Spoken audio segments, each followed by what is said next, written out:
Молотки с деревянной рукояткой StarTool Master, серия 2001.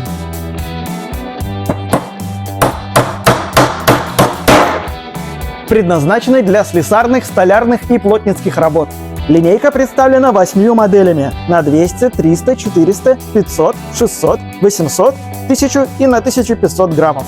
Ударная часть изготовлена из кованой углеродистой стали и покрыта черным лаком. Боек и носок закалены токами высокой частоты. Рукоятки изготовлены из твердых пород древесины с продольной слоистой структурой. Древесина отличается высокой плотностью и исключительной прочностью, хорошо гасит удары и облегчает работу. Покрытие рукоятки отшлифовано и окрашено алкидно-уретановым лаком. Молотки StarTool Master – надежный инструмент по приемлемой цене.